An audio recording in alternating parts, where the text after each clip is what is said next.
Ellen on politics. Together we'll stand, divided we'll fall. Come on now, people, let's get on the ball and work together. Come on, let's work together.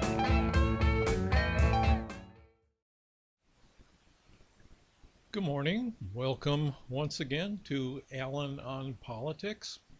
I'm glad to have you with me, both those of you who are listening live on the YouTube live stream this Saturday morning, and also those of you who may be watching on YouTube or listening to a podcast sometime later, the recorded version when that's up.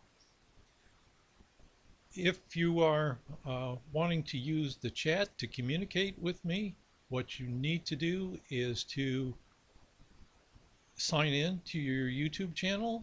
And I'm getting distracted because I'm looking at myself in the screen. I better not do that. So to use the chat, you need to sign into your YouTube channel, and then you can type in comments. But I also want to let you know that I won't see the comments right away because there's a slight delay between when you put up your comments, when you type them in and send it to the chat, and when I see them. And on top of that delay, if I'm looking at the camera, as I am right now, I'm not looking at the chat, so I'm not seeing any comments that you're making. So if you could just let me know you're there, say hi when you come in so I know people are there. Otherwise, I'm just going to proceed and talk for maybe 20 minutes or so, and then take a look at the chat and see what kind of comments and questions I'm getting so that I can respond to them. Have you ever heard of the concept of small government socialism? Well, you probably have not, because it's something that I made up. I have been calling myself a libertarian socialist because that's where my political thinking is largely rooted, in that tradition.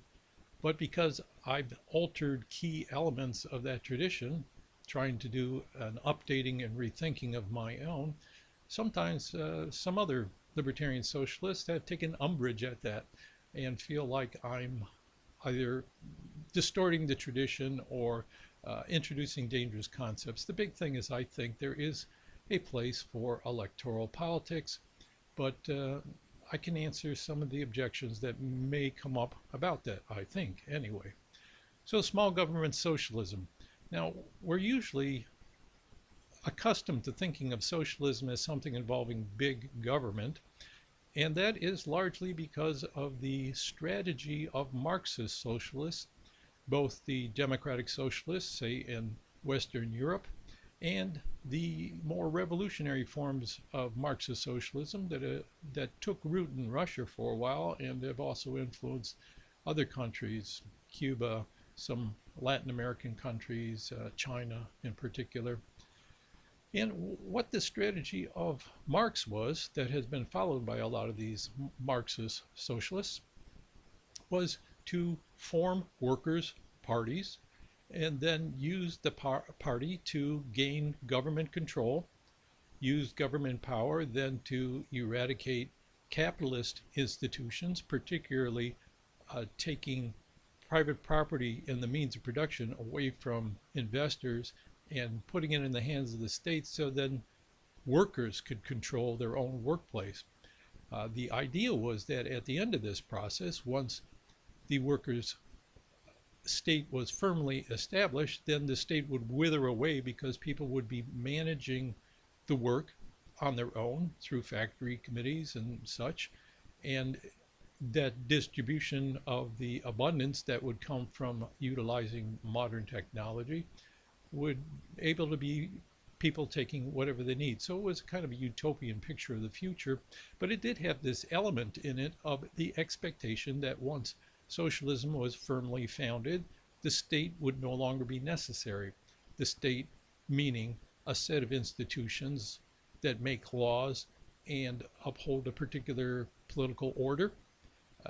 And the idea was that states are always class-based, so that right now we have a capitalist state that maintains capitalist institutions, that workers are exploited under those institutions, and then if workers then gain control of the state, they could institute a workers' community, and this would gradually evolve into not just workers, but everybody, because everybody is working and there's no separate investing class. Now, the other main strand of socialism over the last 100 years or so, or better, 150 years, has been anarchist or libertarian socialism, and they had major concerns about the Marxist strategy, the principle of which was that they felt that the state itself was a big part of the problem, that states, yes, are used for class rule, but states are always oppressive, so that if some kind of workers' party was formed and then took over the state, it would itself become oppressive, that the leaders of the party, the bureaucracy of the party, would then gain control of the means of production and rule over the workers in their own benefit, not in the benefit of the workers, but in the benefit of the bureaucracy and the political party leadership, a lot like what we saw happen in Russia after the Russian Revolution. So that's their main critique. They think they should just stay away from electoral politics and organize workers to take over the factories themselves, either in a revolution or through creating syndicates of unions across a region or country, and then just withdrawing support from the government, rebelling against the government. So their idea was, don't take over the state, but rebel against the state and take over the means of production directly. The workers organizing themselves and taking it over, but not through the mediation of a political party or the state. So how has that turned out? Well, in Western Europe, the Marxist program proceeded along democratic lines. The formation of workers' parties did happen, has happened, and then some gains in seats in parliaments and gaining control of governments. And it was more of a gradual program, because in a parliamentary system you also have other parties still present, particularly parties more favorable to capitalism that you always have to compete against in elections. And when socialist parties did come to power and tried to institute some kind of socialist reforms, particularly social welfare programs, and especially nationalization of key industries, moving toward eventual control of all the means of production in the name of the workers, that's a very difficult proposition, because you're leaving capitalism in place as you gradually try to reform it, which means that people expect you, if you're in charge of the government, to be able to maintain good conditions, good economic conditions, even though your theory says that capitalism is always prone to crisis. So here you are, a socialist party in power in the parliament, and you've only partially socialized the economy, and much of it is still capitalist. You're going to have economic crises according to your own theory, but people expect you to be able to manage those crises, and they'll vote you out of office if you're not able to, and that's generally been the history. And those industries that have been nationalized, often once the capitalist parties come back into power, are then taken back into private hands. So it's been a difficult path forward and a lot of reverses, and I'd say it's been in decline since the 1980s or so. Just as in the United States, the social welfare state under the New Deal in the 1930s was reversed in the 1980s under Reagan and Bush, and going forward from them hasn't really fully recovered. So the problem with the democratic means was that it wasn't able to really manage capitalist economies, and wasn't really able to keep hold of the means of production when they were able to gain some control over it. And in situations where the government was able to take over the economy almost completely, such as in the Soviet Union or China or elsewhere, you saw the repression of political freedoms, which is the main complaint people have against that type of socialism as they see it in operation. But also, even though economic conditions improved in a lot of these states for most people, or many people, they still were behind the West, except for now China and some sense because it reintroduced some capitalist principles, market principles, and some private government partnership in businesses. So they had to reintroduce some capitalist ideas and institutions in order to do better economically and meet people's needs and desires as far as the economics go. And that's why big government has been stigmatized in the United States and elsewhere, particularly in the United States, because we've always had a history based on revolution against oppressive government. So if we look and we see something like the Soviet Union and we say, boy, that turned out to be a loss of political freedom and poor economic conditions, that's not what we want for ourselves. And even in Western Europe, the idea that you would nationalize industries or have a big government providing welfare benefits to people, people believe the accusations that this can be an inefficient way of running an economy and still prone to crises.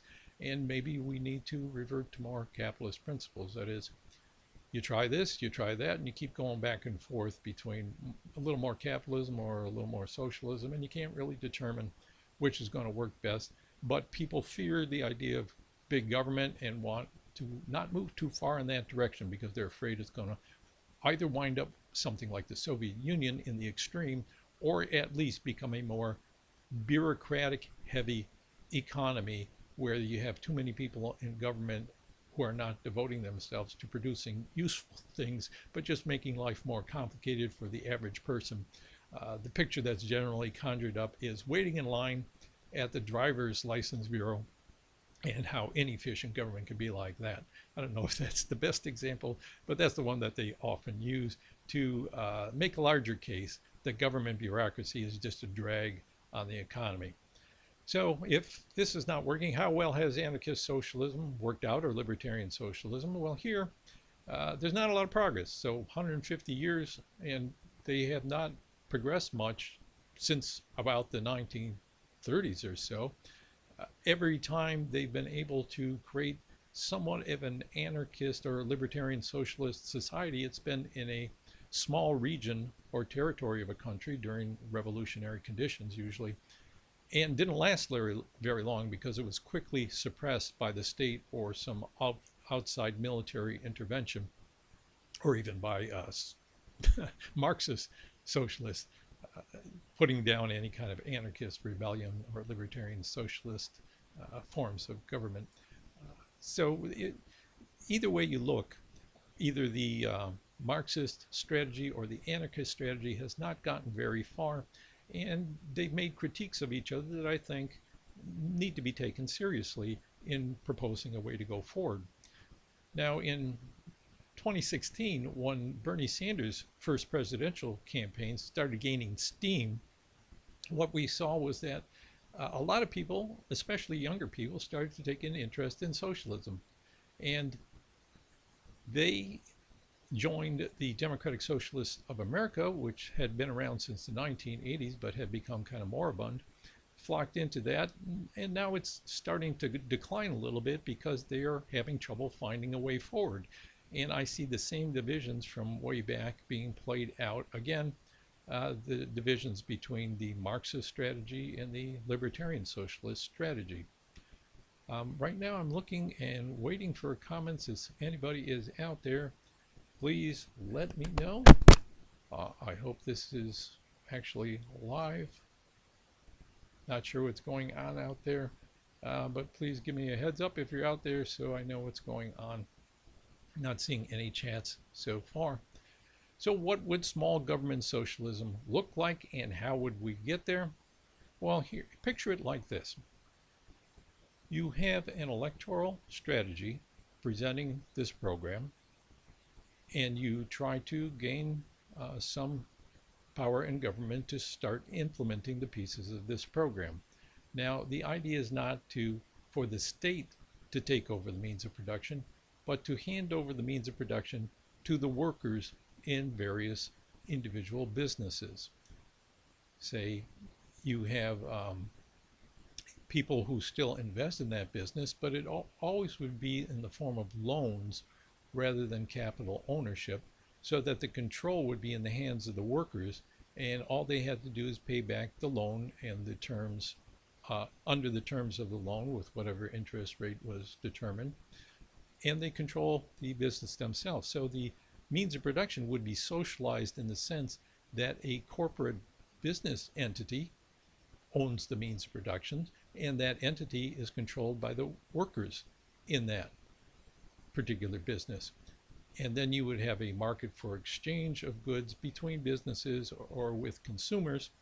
And for consumers, for people in general, you would have a universal basic income that met their primary needs, at least, as well as a universal health insurance program, so people's main needs are met, and a more simple and progressive tax to fund that, so that gradually over time, economic circumstances for various people are becoming more equal. There's a floor of the universal basic income, there's a tax, and there's no ability to get wealthy from holding capital and controlling businesses, because the workers control the businesses, and all you can get is a rate of interest that's dependent on how much capital is available and how much a need for capital there is out there to form businesses or to reinvest in businesses or what have you.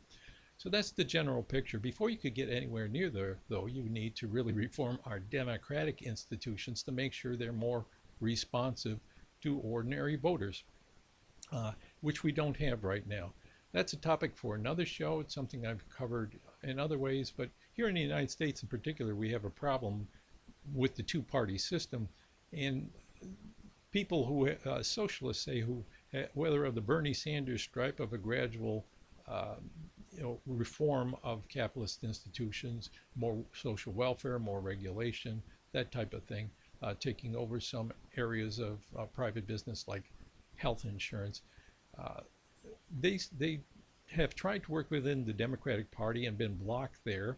And then there's talk of a third party, and third parties have trouble getting off the ground. So this is a long-standing problem in the United States, whether to work through a major party, which always seems to work against you and block your path, or to try to work through a third party that has very little influence and is quickly marginalized and has trouble attracting and retaining voters because they never seem to be able to get anywhere.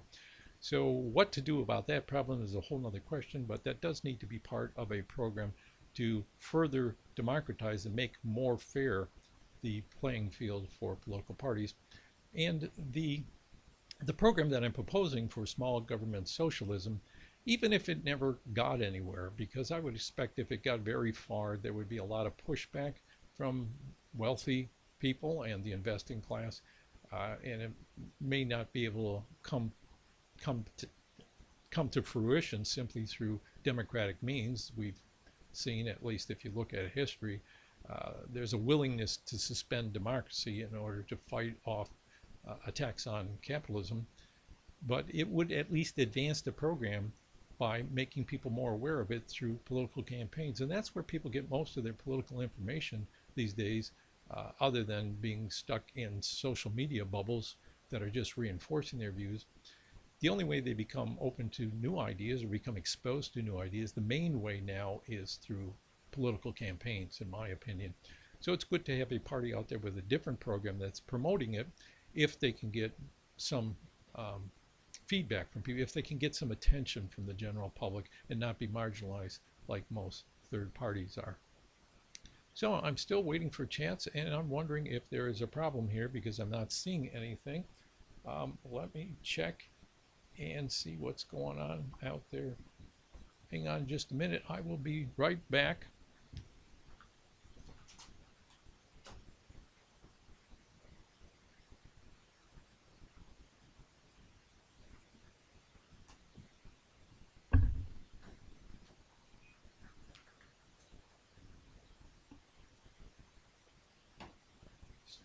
So I was just checking my phone to see if anyone texted me to tell me that they're not seeing me or what is going on. Apparently someone did send a chat. I'm waiting to see if it comes through. Meantime, what else would I want to say about that topic? I hope it was clear. Whoops. That's my phone, not your phone, so don't get distracted by the sound of the beeps. Well, I'm still not seeing anything in the chat, and I'm not sure why, but I got a question. Seems like North European socialism has worked pretty well. Would you agree? It worked well for a time, but it's been subject to the same forces of neoliberalism that have affected the United States. And that is largely because of financial changes in the world financial situation.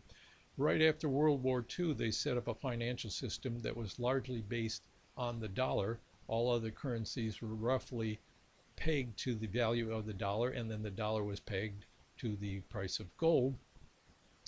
Gave the United States an advantage and created a stable economy for other European countries that were part of the same global financial system to start to do well.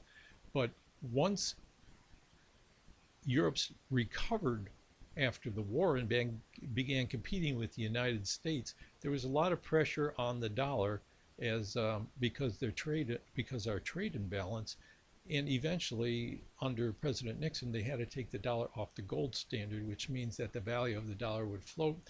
Anyway, the global financial structure became much less stable, and it affected all these various countries, both in the United States and in Europe, as well as in other countries around the world. We still haven't come out of that period in which there was a pushback against social welfare programs and for more of a reducing regulations and cutting social welfare benefits, and that whole program has infected just about every country. When you look at some of the Northern European countries, yeah, people's lives are much better, but whether they're able to maintain this going forward is hard to tell. Norway in particular, I think, has been reliant on oil as a primary export, and if it's going to take climate change seriously, it's got to wean itself off of that. So the big problem has been not what happens internally in each country, what kind of system they have, but when the global system, when each country depends upon exports in order to bring in things that they don't have, and we have a globalized economy, every particular country is vulnerable to what's happening in the rest of the world. So that even though you had a fairly stable social system with good social welfare benefits now, they're all becoming somewhat destabilized, and that's leading to worse economic conditions for some parts of the public, and some rise of fascist movements and the far right. So I see that as happening just about everywhere. There are a few countries that are probably still doing fairly well, relatively insulated, doing well with the social welfare state. Whether that can be duplicated in the United States and elsewhere and still maintain this kind of competition for trade and resources globally, I really doubt it. So I think that the solution of going back to a social welfare, New Deal type economy is a good idea, a good direction to go, much better than we seem to be going. But in the long run, it's not sustainable. There has to be some accommodation for realizing that capitalism needs to continue to grow, continue to generate profits. So it's always going to have these same kind of destabilization effects when companies or countries are competing against each other for global markets. Still not getting my chat on my screen. Don't know why that is, but any other questions out there? You'll have to. I'm relying on one of my viewers to send me text messages about this. It's going to be about 5 minutes till. Waiting for more questions. I'm going to do another show, I think, on what happened to reverse the New Deal in the United States and what was happening globally as well. And I'll have to look more carefully at some of those Northern European countries and other countries in Europe and what happened there, and do a presentation on that, I think. My computer is doing something funny right now. And I'm waiting to see if there's any more questions. Not coming through on the chat. Still not. I don't know why. Live chat is unavailable. My screen says if my other viewer could text me. Okay. Need for national defense infrastructure, etc. How can socialism deal with the need for national defense infrastructure and etc.? Well, pretty much the same way we do now. You have taxes and you pay for it. You take some of what the economy is able to generate and devote it to particular types of government purposes. My sense is that if you had an economy like the one I started to describe that had universal basic income and it had progressive taxation, and it was not always looking for greater profits for investors, but just trying to meet the needs and the desires of the home market primarily, and not driven so much by profit, there would be less competition between countries and so less need for military. And I think we don't even have the need for the size of the military we have. We have excessive spending on the military in the United States, and that's because it soaks up a lot of extra resources. That is, if you took all the people in the military industrial complex and just kept paying them, but had them no longer continue to produce bombs and guns and tanks and aircraft and missiles and all these things, what would be different? There'd still be the same amount of consumer goods being produced, and they could go buy those. They just wouldn't be spending their time creating all these things that cause such suffering and devastation in the rest of the world when we use them. So I think the military industrial complex is a way to suck profits out of the taxpayers, essentially, rather than to really defend us from realistic threats. So you could have a military that is paid for. I don't see where socialism would be any different than capitalism, in the sense that if you have a need for self-defense, you have a military. But remember, socialism is also supposed to be an international movement, moving toward a more international system and less away from nationalism. And away from nationalism, not less away, but away from nationalism. As far as infrastructure, same thing. I guess part of this question is, where does investment capital come from? And there you would have to have a different type of banking system in which people would simply pool a lot of their resources and then would democratically make decisions about where investments were needed. Could be in infrastructure, could be in new production facilities, where it could be in creating jobs for people that are too idle and see needs in their community. Wherever there's a need for investment, you could place it through democratic means.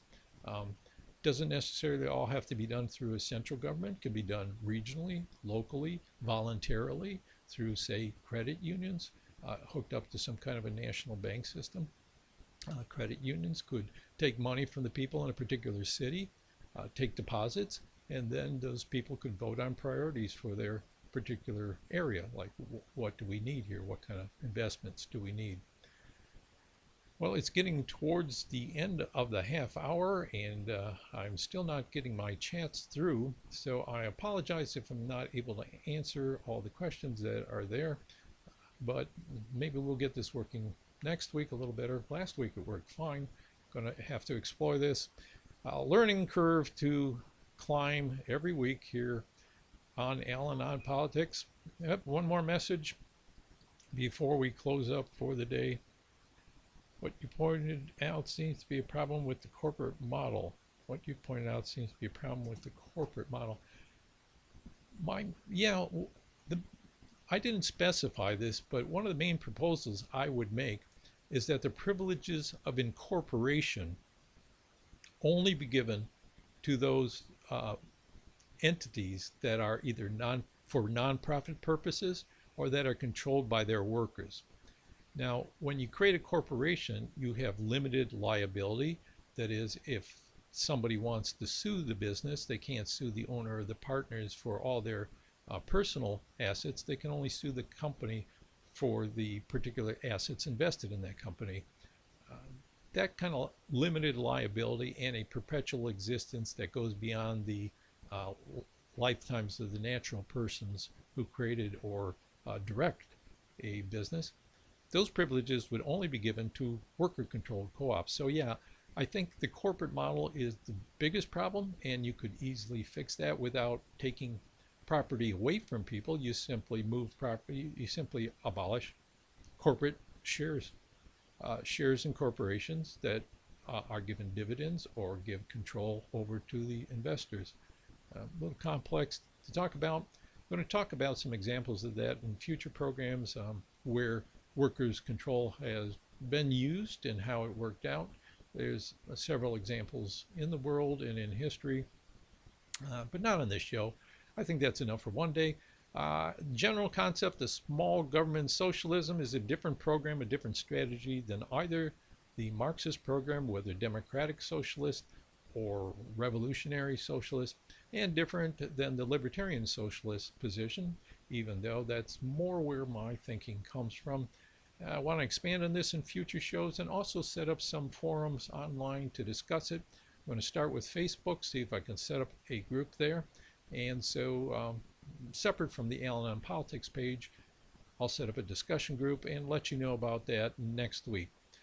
Thanks again for being with me. Sorry for the problems with the chat. Hope you got something out of this, and I will see you again next week. You can put any comments you have on the Alan on Politics Facebook page where this program shows up, or in the YouTube comments below, and I will see them and try to address them next week.